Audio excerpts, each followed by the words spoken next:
Welcome to Tamayus Junior School. At Tamayus Junior School, our professional teaching staff concentrates on your child and monitors results. Our spacious compound gives your child room to play and be innovative. With a well-furnished library, your child gets first-hand information from well-censored secular and religious books. We care about technology, and that's why your child has full access to computer lessons and online learning.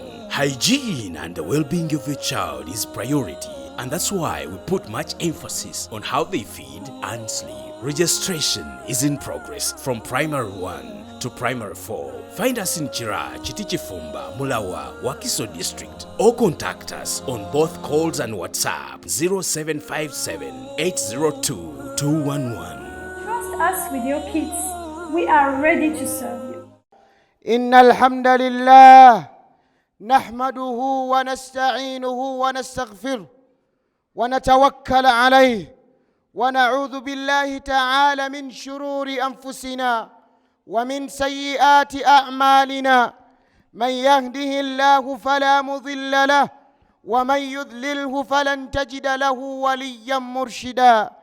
أشهد أن لا إله إلا الله وأن محمدا عبده ورسوله وصفيه وخليله وأمينه على وحيه أرسله ربه رحمة للعالمين وحجة على العباد أجمعين.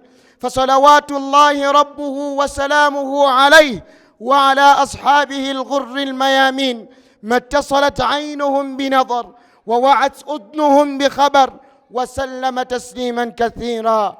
أما بعد، فيا عباد الله، أوصي نفسي وأنفسكم بتقوى الله جل في علاه، وتزودوا من دنياكم لآخرتكم فإن خير الزاد التقوى. قال الله: يا أيها الذين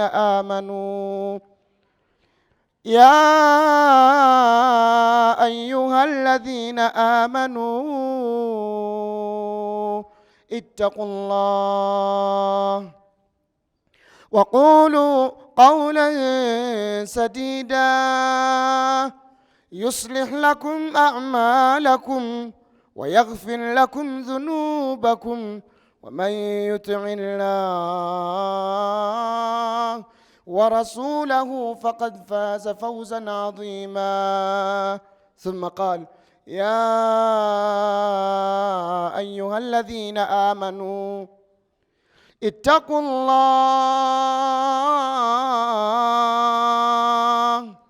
حق تقاته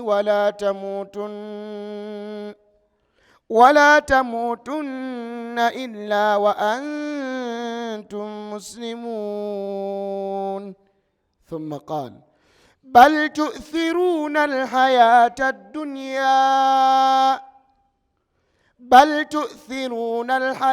الدنيا والآخرة خير وأبقى. بل تؤثرون الحياة الدنيا والآخرة خير وأبقى. صدق القائل. أما تنا مجفق الله سبحانه وتعالى واشتيوا tumtendeleza Allah subhanahu wa ta'ala na nyini matendo gonna yagaba Allah subhanahu wa ta'ala era yatwala yeyawukana Allah munkola yeye ebintu agabiro yamusabye n'agabira neyo yatamusabye. Allah subhanahu wa ta'ala waba mujemera ate mwana wattu Allah subhanahu wa ta'ala nawa naba bamugondera. Kyabbeeyi nti Allah subhanahu wa ta'ala akyatuwadde ekyengere eky'obulamu, Allah akyatuwadde ekyengere eky'obusiraamu. Kyova bagamba nti wa in ta'uddu ni'mata Allahi la tuhsuha. All praises for Allah subhanahu wa ta'ala, the most gracious and the most merciful. Allah subhanahu wa ta'ala, the bestower of bounties. He, Allah subhanahu wa ta'ala, who gives and takes. Allah gives to those who praise Him and those who act against the commandment of Allah. Allah gives everybody. Huwa ar-Rahman. Allah is the most gracious. Rahmatuhu yashmil jami'il makhluqat. His mercy is upon all His creation. Lakin huwa ar-Rahim. Allah subhanahu wa ta'ala is the most merciful. And this mercy will be upon believers on the day of judgment. Those who will meet Allah with shortcomings, Allah will forgive them. Allah subhanahu wa ta'ala created us with a purpose. And our core purpose of existence is to worship Allah alone without associating anything with Him. If there are students here, their purpose of going to school is to study, and they have to serve for that purpose. They have to make sure that they perform well because they have a purpose that took them to school. But as human beings, but all the students who hear this, your purpose of creation, and it's the ultimate and absolute reason as to why you are created, is to worship Allah subhanahu wa ta'ala alone. Ensonga yatutonza kusinza Allah. Ensonga ekutwala mu business y'okukola ssente. Naye waliwo ensonga enkulu eyatutonza kwe kubeera nti tusinza Allah subhanahu wa ta'ala. Allah subhanahu wa ta'ala agamba mu hadith al-Qudus, ya ibna Adam, O sons of Adam, abange mu abaana Adamu. Wano Allah tayita abasiraamu bokka, ayita abantu bonna. Naga nti ya ibna Adam, O sons of Adam, abange mu abaana Adamu, ana laka muhib, mbaagala nnyo. فَبِحَقِّي عَلَيَّ كُنْ لِي مُحِبًّا. But because I loved you so much, Allah is saying because He loves us so much, we should love Him in return. Tuyina okwagala Allah nga waatwagala. Kyovula Allah agamba mu Quran, قُلْ إِن كُنْتُمْ تُحِبُّونَ اللَّهَ. Bagambe babagamba nti baagala Allah, فَاتَّبِعُونِي, bangoberere, bakugoberere. Nabi Muhammad sallallahu alayhi wa sallam, kikolwa ekiraga nti oyagala Allah subhanahu wa ta'ala. Kyovula Nabi Muhammad sallallahu alayhi wa sallam yagamba nti omuntu yenna ayagala okufuna obuwoomerevu mu bukkiriza, ayagala okufuna obukkiriza obwannamaddala, agamba nti thalatha, ebintu bisatu, man kunna fihi, yenna afuna ebintu bino bisatu, wajada halawata al-iman, afuna obuwoomerevu bw'obukkiriza. Number 1, an yakuna Allah wa rasuluhu ahabba ilayhi mimma siwahuma. A person who makes Allah subhanahu wa ta'ala more dear to them, a person who makes the Prophet sallallahu alayhi wa sallam more dear to them, this person is going to get that delightfulness and sweetness of faith, the sweetness of iman. Agenda kufuna obuwoomerevu bw'obukkiriza. Nabi Muhammad sallallahu alayhi wa sallam tulina okumwagala n'okumusalira. Abalungi abampuliriza, naamira omwoyo gwange n'ejja mu okutya Allah subhanahu wa ta'ala. Ubay ibn Ka'b we yali annyonnyola kibayita taqwa, okutya Allah, righteousness, piety, yagamba ekifaananyi ky'omuntu atambulira mu kibira eky'amaggwa ng'ayambadde olugoye, ayambadde kanzu, ayambadde ejjubba ng'eno oba ekiteeteeyi oba olugoye lwonna lw'ayambadde, engeri gy'atambula nga yeewala, nga yeegendereza amaggwa okumufumita oba okukwata engoye ze, kye bayita okutya Allah, kye bayita taqwa. That is piety, that is rightness. Kye bayita okutya Allah subhanahu wa ta'ala. Naye tuli mu bulamu bw'ensi ng'amaggwa mangi nnyo agatulengera, agagala okutukwata gatugajambule, naye ffe kennyini ne twetwala fitahaluka mu kuzikirira. Ahibati fillah, baganda bange abalungi eri Allah subhanahu wa ta'ala, uswikum taratan ukhra, mbalamira omulundi omulala okubeera nti tutya Allah subhanahu wa ta'ala mu buli kimu kye tukola. Wulira Allah wagamba, يا أيها الذين آمنوا أبانجي ما بكيرزا اتقوا الله متي الله وقولوا قولا سديدا موغرين بيغامبي بيرف بيغامبي بيرونجي ومناكل إيشو الله ينچا سوبيزا يصلح لكم أعمالكم. Allah ajja kuteeka obwangu mu buli kye tukola. Wa yaghfir lakum dhunubakum, Allah ajja kutusonyiwa amazambi gaffe, ensobi zaffe Allah ajja zisonyiwa. Wa man yuti'illah, na buli yenna agondera Allah wa rasulahu n'omubaka we, faqad faaza fawzan azima, aba yeesimye olw'essimu olw'enjawulo. Baganda bange abalungi, lero tugenda kutunulira aya ya Allah subhanahu wa ta'ala. Today we are going to remind ourselves about the verse Allah subhanahu wa ta'ala emphasizes in the Quran. Allah says, وَلَا تَحْسَبَنَّ اللَّهُ غَافِلًا عَمَّا يَعْمَلُ الظَّالِمُونَ. temulowooza nti Allah mugayaavu, temulowooza nti Allah mugayaavu nti mulagajjavu eri abalyazaamaanya bye bakola bannaabwe. Basiraamu tutabuse, tulyazaamaanya nnyo, n'ensonyi zaatuggwa mu nnyambala. Omuntu omulyazaamaanya oyambadde enkofiira, omuntu omulyazaamaanya olina ekirevu, omuntu omulyazaamaanya oyambadde kanzu, naye Allah aga nti wa libaasu taqwa dhalika khair.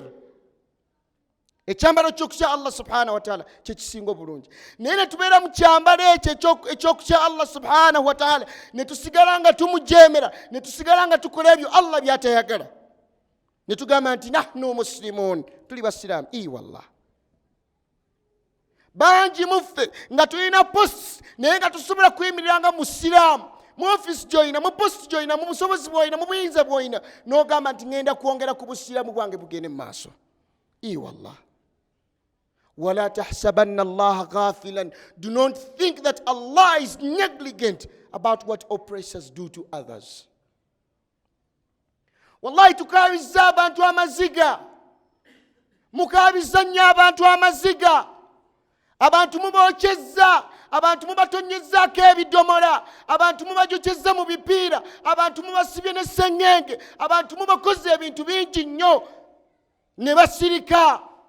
Gwe n'ogenda ekiro ne weebaka, tanaamu ayinaaka, amaaso go ne gazibiriza ne weebaka, gw'omulyazaamaanya. Walmadhuluumi muntabihun, naye ng'omuntu gw'olyazaamaanyiza yaatunula, talina kadde keebaka, akola kyejo eri Allah, akaaba eri Allah by'omunyigiriza. Wallahu la yanam wa aynu Allahi lan tanam, amaaso ga Allah tegazibiriza. La ta'khudhuhu sinatun wala nawm, Allah tasumagira yadde okwebaka. Tanaamu ayinaaka, omulyazaamaanya amaaso go geebaka, ofuna otulo, olina abakukuuma, olina asikaali.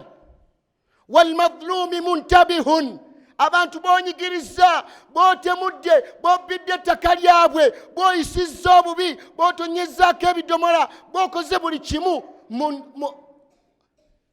Muntabih,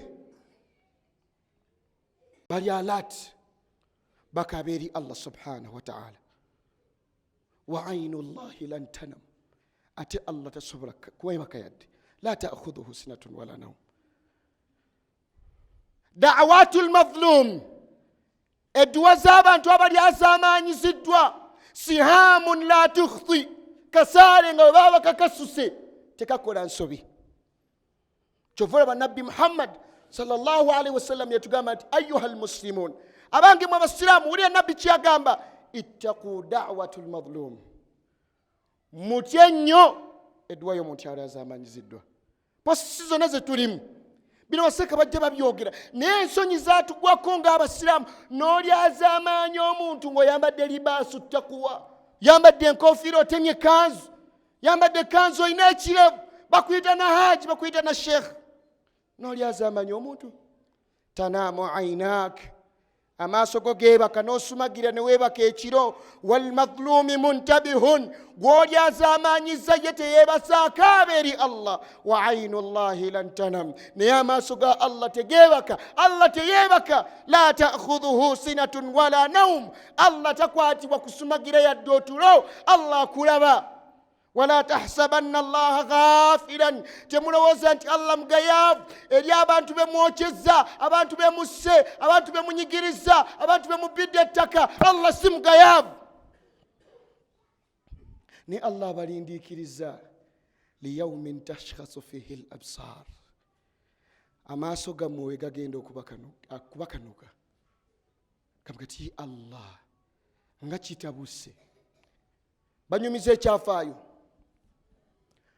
musajja yali minisita mu byafaayo byaffe eby'obusiraamu, yali minisita ng'alina obuyinza obulagira n'okugaana. Sente aziyina, atiibwa minisita, bamuyita Yahya bun Khalid al-Burmuki, yalina obuyinza. Wallahi ng'asobola okugamba nti kino kibe, kino tekiba, ng'alina obuyinza, minisita mulamba. Naye Yahya yalina mutabani we, amuyisanga bw'ayagala anti alina obuyinza. Yahya bun Khalid al-Burmuki alina obuyinza nga bw'ayagala, beeyisanga bwe baagala. Naye obukulembeze we bwakyuka ne bumwefuulira Yahya, ne baggalira munda mu kkomera. Naye minisita ono we yali mu kkomera ne mutabani we, kubanga babaggalira bombi, minisita ne mutabani we, Yahya bun Khalid al-Burmuki ng'ali ne mutabani we yamubuuza, ya abati, owange gwe taata, abada al-amri wan-nahi, oluvannyuma lw'okubeera nti tubadde n'amaanyi agalagira n'okugaana nga tugamba nti kino kibe ne kikolebwa nga bwe twagala, tumaliriza nga tuli ku njegere, tuli mu kkomera. Taata we kyava amugamba nti ya bunaye, owange gwe mutabani wange, la'allaha da'watu madhlumin sarat billayl, oba oli awo ezo dduwa z'abantu be twali azaamaanya ezatambulanga ekiro. Ghafalna anha, fe twagayaala ne tugamba nti abo tebalina kibagenda kutukola. Walam yaghfulu anha Allah, ne Allah tiyagayaala. Allah alaba, wala tahsabanna Allah ghafilan amma ya'malu adh-dhalimun. Temulowooza nti Allah yabivaako bye wakola n'ogaggawala. Nabbi sallallahu alaihi wasallam yagamba nti kimala bumaze okubeera obulyazaamaanyi omuntu okubba olubatu lw'ettaka, mwe mubba bibanja, mubba poloti, mubba bibanja, mubba poloti. Bantu mubakaabye olw'okubanga oyagala tandikawo project, n'okaabya abantu omugagga yaze ku kitundu, n'osaawa ebitooke byonna. Ihi wallah. Naye nga azze ajjidde emmotoka aliko n'abakubi, musiraamu alina n'enkofiira. Naye ngeno tusomesa abantu nti obusiraamu, Islam is compassion. Aina al-compassion? Buli obuntu bulamu bwe tusomesa abantu mu busiraamu. Wallahi abantu bakaaba naye nga gwe bakaaba haji, gwe bakaaba seeka. La wallah. Tanaamu aynaka, weebaka ekiro gwe mulyazaamaanya gwe. Walmadhluum muntabihun, naye ng'omuntu gw'olyazaamaanyiza atunula akaaba eri Allah. Wa aynullahi lan tanam, ate Allah teyeebaka. La ta'khudhuhu sinatu wala nawm. Yahya bun Khalid al-Burmuki abaali ne mutabani we mu kkomera, amaze okubuuza nti taata, twali ba minisita, twalina obuyinza, twali tukola kye twagala, what happened? Kyekyatuukawo. Taata we namugamba nti la'alla oba olyawo da'watu madhlumin sarat billayl, duwa zaabwe twali azaamaanya zaatambulanga ekiro ne bakaaba eri Allah ne bamukolera ekyejo. Wa aynullahi lan tanam, jukira amaaso ga Allah tiyebaka. Agamba nti ghafalna anha, fe twagayaala ne tugamba abo tebalina kibasobola tukola, tulina amaanyi. Walam yaghfulu anha Allah, Allah tiyagayaala.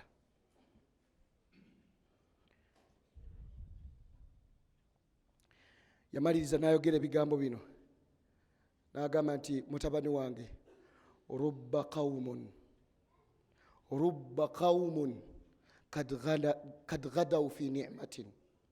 Yamugamba nti rubba qawmun kad ghadaw fi ni'matin, oba olyawo waliwo abantu ng'ekyengera Allah kyabawadde ekyamaanyi n'obuyinza bakisaagisizza nnyo. Ebyengera Allah byakuwadde ebya ssente obisaagisizza nnyo.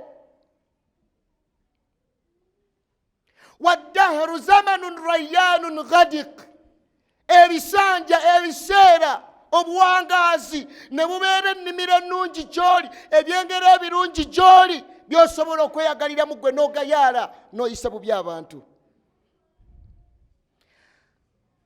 Sakata dahru zamanan anhum, obuwangaazi ne bubasiriikirira ebbanga nga mutulugunya abantu.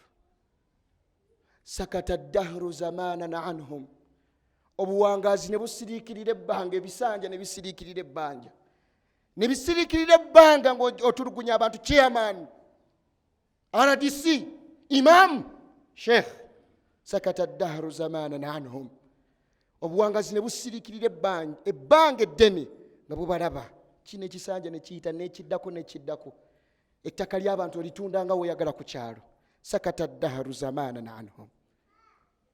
naye agamba nti wa abkaahum daman, naye we bayita ebbanga ebisanja bino ne bitandika okwogera, ennaku ne zitandika okwogera, ebiseera ne bitandika okwogera, thumma abkaahum daman, ne bitandika okubakaabya omusaayi. Tanaamu aynaak, weebake nga bw'oyagala. Walmadhlum muntabihun, naye gwe wali azaamaanya atunula kiro na misana akusabira eri Allah. Wa aynu llahi lan tanam, ate Allah teyeebaka. La ta'khudhuhu sinatun wala nawm, gw'otulugunyizza. Nabi Muhammad sallallahu alayhi wasallam agamba atadiruna manil muflis, do you know an indigent person, a poor person? قالوا, they told him, man la dirhama lahu wala dinaran wala mata', a person without any wealth, nothing, no item they have. The Prophet told them, al-mufrisu fina, an indigent person amongst the Muslim ummah, a poor person amongst the Muslim ummah, may ya'ti yawm al-qiyamah, a person who is going to come on the day of judgment, bi salatin, with prayer, wa zakatin, with charity alms, wa sadaqatin, giving in charity. He fasted the month of Ramadan, وَقَدْ شَتَمَ هَذَا, but abused so and so, but hit so and so, but stole so and so. Nabi sallallahu alayhi wasallam yagamba nti bihasbi mri'in min ash-sharr, kimala okubeera ekibi omuntu okunyoma muganda w'omusiraamu. Abasiraamu tufuna mu ssente ng'otandika okuvuma onoovuma oli, olaba ono tategeera ebintu, otandika biyita bya kisiraamu siraamu. Wallah, bwe mufuna ssente kati mutandika obiyita ebyekisiraamu siraamu. Sur'ana ma tansawun, nga mwerabira mangu Allah gy'abajje. Fe abasiraamu tukkiriza nti ekiremesa obulyazaamaanya mu community, mu society, mu ggwanga si kubeerawo kw'abalyazaamaanya, nedda, kubanga bo daiman bajja kubeerawo. Naye ekiremesa obulyazaamaanya mu society, mu ggwanga, mu nsi eno, abantu abamanya amazima abatuufu kusirika ne batayogera ku bulyazaamaanya. Kusirika n'okimanya nti buno bulyazaamaanya, n'osirika n'ogamba nti ebyo tebinkwatako. Kiki ekyazikiriza abaana ba Isirayiri? Allah yabagaana okuvuma ku lw'omukaaga. Allah yabonereza yabalaba n'asirika, n'abonereza n'abo abaakola. Ekiremeza obulyazaamaanya mu ggwanga, mu society, mu nsi eno, si bulyazaamaanya bw'abo abalimu, nedda, kusirika kw'abo abategeera ekituufu. Qul al-haqq, basiraamu mwogere amazima, mulemere ku mazima. Walau kana murra, newe gabeera gakaawa. Allah bagamba nti bal tu'thiruna al-hayata ad-dunya, mwagala nnyo, mukola nnyo ensi eno muginyweze. Ni Allah yabagamba dda, olunaku olw'enkomerero, byo bye tukolera ku nkomerero, khayrun, byebisinga, wa abqa, byebigenda okubeerawo olubeerera. Life is separated into 3 categories. We have this worldly life. وَمَا الْحَيَاةُ الدُّنْيَا إِلَّا مَتَاعُ الْغُرُورِ. It is just small, within a glimpse you are dead and you've gone, you cease to exist. How many do we live? Yet the life expectancy of a Ugandan now is 62 years. If you live more than that, 72 years. 72 years is the life expectancy, according to the statistics of the country. You live for 62 or 72 approximate. So the life we live in this world is too short. You have 60. How many years are you left with if you look at the statistics? You have 53. How many years are you left with? You have 30. You have 30. How many years are you left with to meet your God, the Creator? Hayat ad-dunya, wa mal hayat ad-dunya illa mata'ul ghurur. The second type of life, al-hayatul barzakhiyya, life after death, under the ground. The Prophet sallallahu alayhi wasallam, he said, Al-qabr awwalu manzil min manazil yawm al-qiyamah. The grave is the first home in the homes of the day of judgment. فَمَنْ نَجَّى مِنْهُ, whoever is going to survive the torments of the grave, the punishments of the grave, فَمَا بَعْدَهُ أَيْسَرُ, and everything that is going to come after that is going to be simple for you, inshallah. وَمَنْ لَمْ يَنْجَ مِنْهُ, whoever is not going to survive the torments of the grave, فَمَا بَعْدَهُ أَشَدْ. And everything that is going to come after that is going to be hard for you. But how do we rectify our graves? By working on this earth, using our first life, Hayatul Dunya, using it to please Allah. And that is why one of the scholars of Islam said, Inna lillahi ibadan futana. Allah has wise servants of His. Allah has wise servants. What did they do? طَلَّقُوا الدُّنْيَا وَخَافُوا الْفِتَنَةِ. They left working so tirelessly for this world. وَخَافُوا الْفِتَنَةِ. They were fearing the tests that come with working so much to get a lot in this world. جَعَلُوهَا لُجَّةً. They made it a very big lake. وَاتَّخَذُوا صَالِحَ الْأَعْمَالُ فِيهَا سُفُنًا. And they made good deeds they do along this journey of this world to be their good deeds they are going to show to Allah subhanahu wa ta'ala. So life is separated into three. Life before we die, which is short. Within a glimpse you're gone. Your grandfather, my great-grandfather, the Prophet sallallahu alaihi wasallam, Uthman and the rest. How many years have they spent in the grave? And how many years did they live? The Prophet was on earth for only 62 years, or 63 like some say. How many years has he spent in the grave? And remember, this earth is where we work to make our hereafter the best. And after that, after we die, Hayatul Barzakhiyah, we start giving accountability for what we did on this earth. After that, Hayatul Khuld. The last level is life that is everlasting. But try to imagine Muslim, ya Muslimah. You're going to spend the rest of your life in hell. Because you're going to stand before the eyes of the Lord. And Allah is going to ask us. Man arifa annahu lillahi abdun. Whoever knows that to Allah you're just a slave. فَلْيَعْلَمُ أَنَّهُ مَوْقُوفٌ. You must know that you're going to stand before the eyes of the Lord, Allah subhanahu wa ta'ala. وَمَنْ عَلِمَ وَمَنْ يَعْرِفْ أَنَّهُ مَوْقُوفٌ. And for whoever knows, وَمَنْ عَرِفَ أَنَّهُ مَوْقُوفٌ. Whoever knows that you're going to stand before the eyes of the Lord, فَلْيَعْلَمُ أَنَّهُ مَسْئُولٌ. You must know that you're going to be asked about every single thing you indulged in, every single thing that you did. Student or non-student, adult or not adult, man or woman, old or young, you're going to stand before the eyes of the Lord. وَمَا يَعْلَمْ أَنَّهُ مَسْئُولٌ. And for whoever knows that you're going to stand before the eyes of the Lord, and they are going to ask you a few questions, فَلْيُؤَدِّ جَوَابًا. Start making revision for those questions. Pray hard. Fear oppression. Speak the truth. Work upon pleasing Allah subhanahu wa ta'ala. Try to imagine you're standing for 50,000 years. And already you know what your judgment is. You did not pray. And you're waiting for Allah subhanahu wa ta'ala to judge you. Yes, Allah knows you're going to hell. And you also know that you're going to hell. But you're standing for 50,000 years waiting for that. And what happens? What happens? Oh, you oppress people. Oh, you who oppress others. Students who oppress other students. Teachers who oppress students.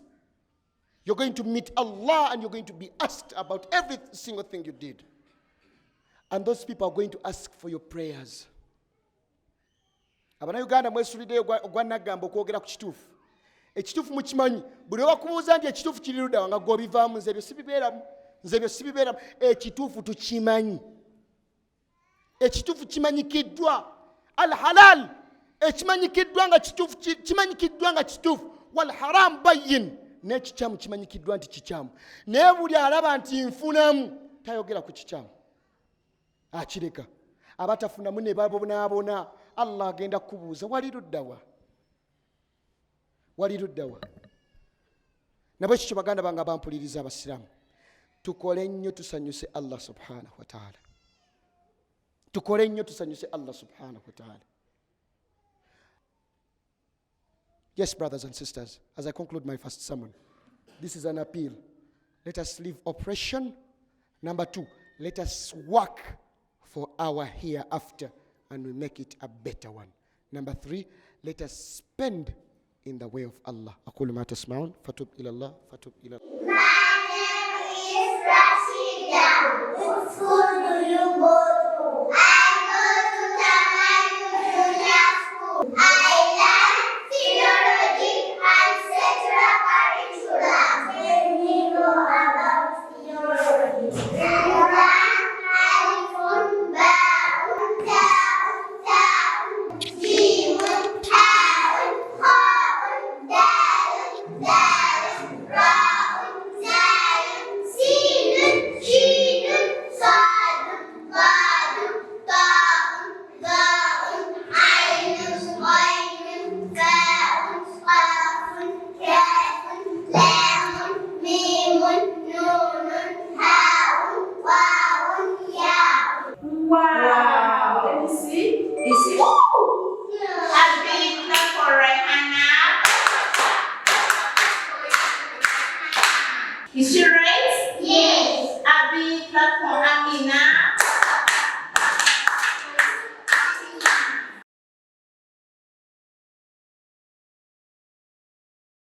إن الحمد لله نحمده ونستعينه ونستغفره ونتوكل عليه ونعوذ بالله من شرور أنفسنا ومن سيئات أعمالنا ثم أصلي وأسلم على خاتم الأنبياء والمرسلين.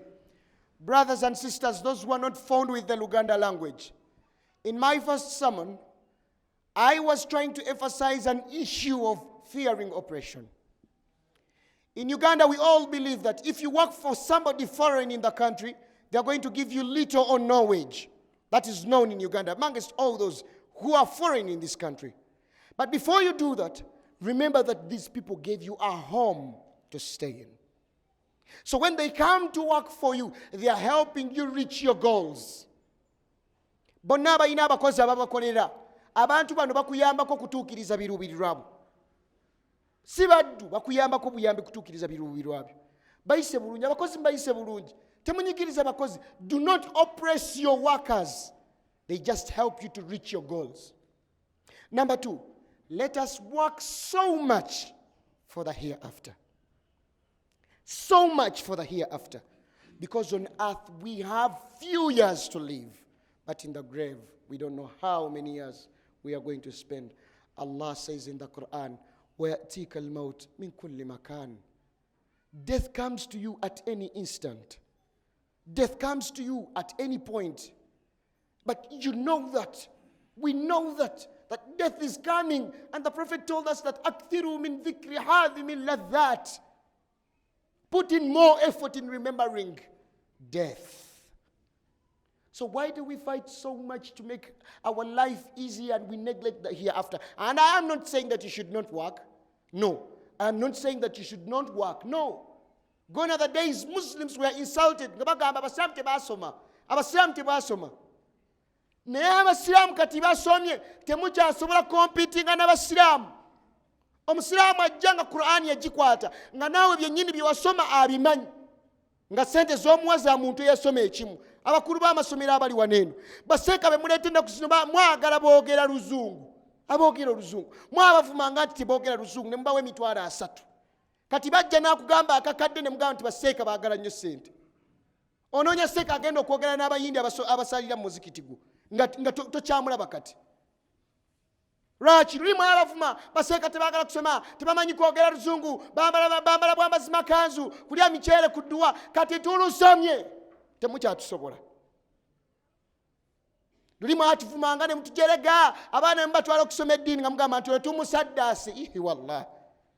Kati tusomye nensenega nti njagala $1.5 kusomesa mu ssomero lyo. Njagala sente weesityo okujja okuwa saavisi yange. Baseeka ennaku zino bakolera nnyo sente. Gwe wansomesa. Omuzadde ennaku zino okusomesa omwana mu ssomero ly'eddiini $80 n'okudda waggulu. Omuzadde n'asomesa omwana mpaka senior 6 n'amutwala ne ku university. Wajja mu ssomero lyo gwe ng'omuwa $3. Eddiini gwe oba ogiteekamu vali gwe.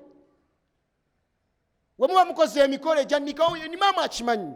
mukola emikolo egyannika ne mutuula mu meeting ow'ebifaananyi miliyoni emu, omuyimbi agenda okujja miliyoni 2, agenda okurekodinga vidiyo miliyoni 2, we mutuuka ku seeka agenda okukola omukolo ogw'okugatta abaana, tujja kwogera naye mitwalo 5 sente zimu ezafise ku manda zimumuwa seeka.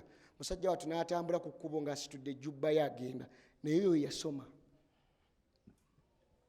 Naye omuyimbi n'akeerewa bw'ati, mukama waffe otuuseewo sitaata, abantu balinze gwe omukolo tegutandika nga toliwo. Seeka yakeddewo ssaawa 3 we bamusitula nti sembeza entebe gijje wano, giteeke wano, gwe muti omukola naddala nga mufunye ku ssente. Saa ma yaziruun, gwe muti omukola bawalimu ne mubayisaamu amaaso eddiini yomwe kati mugiraba nga kyakusaaga. Abagagga ennaku zino bafuna ku ssente bya kisiraamusiraamu ebyo, kati kikyogenda okwogera oluzungu tulusomye, simuno mwagala twogere, tusomye oluzungu n'eddiini tugisomye, kati temukyasobola tukontrolinga. We tujja okukolera twagala miliyoni emu, seeka baagala nnyo ssente, gwe wansomesa. Temusomye naye mututawaanya, kati kanaffe katubalangire nga bwe mwatulangira. Bajjajjaffe mwabavuma nnyo ne mubaswaza, be babeera n'enkofiira eziyulise, amakanzu agayulise, ne mwogera ne muvuluga. Kati ffe abazzukulu tetujja kusoboka, mujja kutuwulira. Ojja kujja oyogera oluzungu olurimu ebitege, nze nkukuba oluwarabu n'oluzungu onviire mu maaso. If you cannot control, you will not be with us. Ensonga lwaki ndese ekyo ekintu, kubanga kakati eddiini alhamdulillah seeka mwebale kusomesa abantu eddiini, kati basomesa abaana. Kati abakulu b'amasomero ssente, omululu gwa ssente gususe. Omuwalimu n'akola emyezi 3 nga tebamusasula, bamulyaza amaanyi. 3 months naye ng'ogw'osasudde ssente omuzadde. Abakulu b'amasomero, omusomesi wa SST ne bamuwa miliyoni emu ng'ate na part timer. Seeka abeerawo n'asomesa abaana ku subuhi ne baada subuhi ne kabula subuhi n'ekiro, ne bamuwa emitwalo ago 3 bamunyigiriza baseeka. Enkya waafa ng'akubira seeka gye. Waki kyoyita omusomesa wa SST n'akusaalira? Waki kyoyita aba SST ne bakunaaza? Waki temuyita abayimbi bemuyita ku mikolo gyammwe egyannika ne babanaaza? Naye baseeka ne mubanyigiriza, mubavumye ne basoma, ne bamala okusomera ne mubanyigiriza. Abaana asaddaako emyaka 2 Kachiri Biraali n'asoma senior 5 ne senior 6, n'addayo ate era ano ne sciences senior 5 ne senior 6. Banne batambudde bagenze, ye n'agamba nti bino mbikola ku lwa Allah. N'agenda e Saudi n'akwata emyaka 4, n'akomawo n'asoma n'ebyoluzungu obusawo n'abukuba wali, agenda okulaba duniya temuwa respect. N'agenda atunda amakanzu, ne mumala ne mubanenya. Abaana basomye eddiini naye tebaagala kusomesa. Asomesa eki ebintu ebyo byonna by'asomesa ssente z'ataddemu n'obudde, gw'omuwa emitwalo 3. Agenda kulya weewaka, naye baseeka mubanyigiriza nnyo. Seeka ng'oyagala kumanya nti baseeka banyigirizibwa, senga nkeereye waneeno okujja okusaaza. Allahu akbar. Amasimu gavuga wano, gavuga imamu mutukeeresi, tulina okukola imamu, tulina okukola. Naye seeka nzize ne nyambala wano n'ettaayi lyange, nva mu kukola. Siva mu kusabiriza bajjamaani, siva mu kusabiriza, I'm from working. Nenzija mbasaazira ngenda kujjako ejjuba nzireyo nkakalabye. Ne buli omu yeewuunyiza, seeka nga tayambadde kanzu, gwe ye erirudda wa gy'oyambadde. Abadde wano asoose wano ate tayambadde kanzu n'ansekerera. Kitayambadde kanzu yasubira nti nze ne Allah tulina emboozi gye twogera ekiro, njogera ne Allah nga gwe wooyogera naye, era alwawo okumpa naawe alwawo okukuwa. Tewali kakodiyo. Ne gezookeerewo imaamu waneeno, kati ebivumo bye bagenda okuvuma, musajja aluddewo nnyo, naye gwe lwawo gwe jjangu olwewo waneeno. Obeera mu ssomero, seeka aba asomesa mu masjidi, omusomesa najja n'akonkona ku luggi, obudde buweddeyo seeka, obudde buweddeyo, abaana bate ne balwa mu kiraasi. Geza ogende weeyogeze nti seeka nti obudde buweddeyo, tukimanyi tuleke, naye nga babalusiza mu kiraasi. So gwe mulowooza nti baseeka bagenda kukomawo okunyigirizibwa. Nalwe seeka mukulu wallahi wa kitiibwa ng'alinnya kabooda, bamussa amasimu. Yalese wali eri emmotoka ye Land Cruiser V8 n'alinnya booda, bamussa amasimu. Era natuka nti bana nze nninnya booda, naye ng'omusajja ffenna tumuwa respect, musajja mukulu, musomesa waffe ate ayina ssente. Kati abo bw'oyagala bajje ku mukolo gwo ate obawa emitwalo 5 ng'asomedde bukadde na bukadde gy'abadde asoma. Buli alina omwana wanene asoma mu ssomero ly'obusiraamu bye njogera obitegeera. Waliwo asasula ssente zika wansi w'emitwalo 6 8 kakadde naye tetukyewuunya lwaki basasula wa S16 basasula n'owa Qur'an. Basasula wa S16 n'owa Qur'an. Kati abaana bamwe bwe mwatwala okukola obwa looya kati bannamateeka be balamuzi n'agaana okusoma eddiini n'asoma obwa looya n'afuuka looya kati ye mulamuzi w'eggwanga. Kati ate nze yasoma amateeka n'ensoma n'obwa seeka kati ayimirirawa nange nze nzija n'enkola omulimu gwa Allah neri nengenda n'empakasa. Therefore obusiraamu si byambalo, obusiraamu si nkofiira. Mwambala enkofiira ne munyigiriza abantu, mwambala ekkanzu ne munyigiriza abantu, mwekweka emabega w'ebibiina ne munyigiriza abantu. Obusiraamu mutima si kirevu newankubadde nakyo kirungi, si kutema mpale newankubadde nakyo kirungi. Obusiraamu mutima, the heart. Inna Allaha la yanzur ila ajsamikum, Allah tatunulira mibiri gyammwe butawe mufaanagana nedda ssebo, oba oli mweru oba oli muddugavu oba oli musogo oba oli muganda. Wala ila suwarikum, tatunulira matiri bonna g'oyambadde butawe ofaanagana bulungi nedda. Nabbi waati wagamba sallallahu alaihi wasallam walakin yanzur ila qulubikum, Allah atunulira kikuli ku mutima wa a'malikum, n'emirimu gyo. Kati nze ayambadde ettaayo nze asinga obutatya Allah wangi nga gwoyaza amanyi omuntu ng'oyambadde ekkanzu libaasu takuwa, oli mu kyambalo kyakutya Allah eky'obusiraamu n'olyaza amanyi omuntu wangi. Nabwe kityo basiraamu, fear operation, because operation is the darkness of the day of judgment. Fear operation.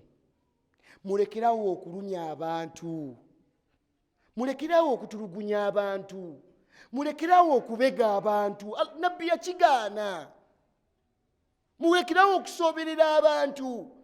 Toyina lukusa lucunya muntu.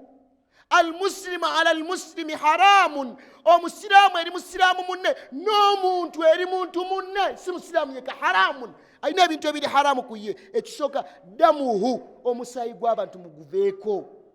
Musse bangi, mukaabiza bangi, it's enough. Maaluhu, emaali y'abantu mugireke. Abasiraamu mulekere obubbi, abantu mulekere obubbi. Batulabirako nga example. Irduhu, ebitiibwa by'abantu mubireke. Abavubuka ku TikTok mulekerawo okuvuma abantu. Ekyo kitiibwa kya muntu akikoledde ebbanga ddene nnyo. Mulekerawo okutambuza mu vidiyo bw'abantu. Ekyo ekintu akikoleredde ebbanga, ofuna omusango buli lw'otambuza ekintu ekibi ku muntu. Nze mbabuulidde, saba Allah subhanahu wa ta'ala tugasine bituwulidde. Inna Allaha wa malaikatahu yusalluna ala nabi ya ayyuha alladhina amanu sallu alayhi wa sallimu taslima. اللهم صل على محمد وعلى آل محمد كما صليت على إبراهيم وعلى آل إبراهيم إنك حميد مجيد. اللهم إليك مددنا أيدينا وفيما عندك عطمنا رغبتنا، فاقبل توبتنا وارحم ضعف قوتنا وانصرنا على من عادانا. أي الله tuyimiridanga abasiraamu nga tusabira abantu ba Palestine. Ayi Allah subhanahu wa ta'ala, wabati waliwo muntu mu Uganda agenda kuvaayo ayogere ku nsonga eziri Palestine. Tuyimiridde Allah gyoli, tutudde gyoli, tufukamidde Allah gyoli, tuwanise emikono gyoli Allah, saasira abantu ba Palestine. Ya Allah subhanahu wa ta'ala, we pray to you to save the people of Palestine. If no one in Uganda is going to talk about this, we shall talk about this. You don't need to be a Muslim to sympathize with the people of Palestine. You need to be human. Ya Allah, give us humanity. Ya Allah subhanahu wa ta'ala, strengthen the hearts of people in Palestine. Ya Allah subhanahu wa ta'ala, forgive those who died, Ya Allah. Ya Allah, strengthen the families of those who lost their loved ones. Ya Allah subhanahu wa ta'ala, give them victory. Ya Allah, save Masjidul Aqsa. Ya Allah, save Masjidul Aqsa. Ya Allah, unite us with our righteous brothers and sisters of Palestine on the day of judgment in Jannah. Ya Allah, give them felicity. Ya Allah, give them salvation. Ya Allah subhanahu wa ta'ala, give them joy. Ya Allah, save Palestine. Ya Allah, free Palestine. Wa sallallahu ala Sayyidina Muhammad wa ala alihi wa sahbihi wa sallim. Walhamdulillahi rabbil alamin. Fa aqimis salah.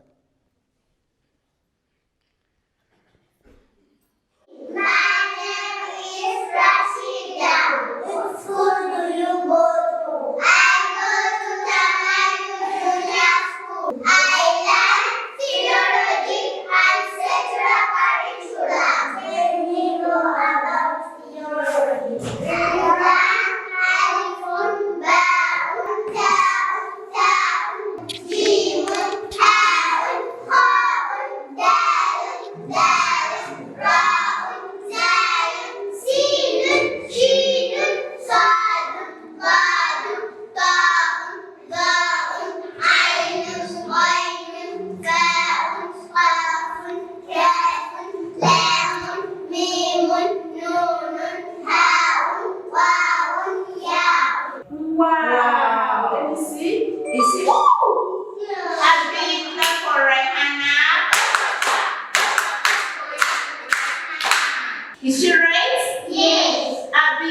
for Amina.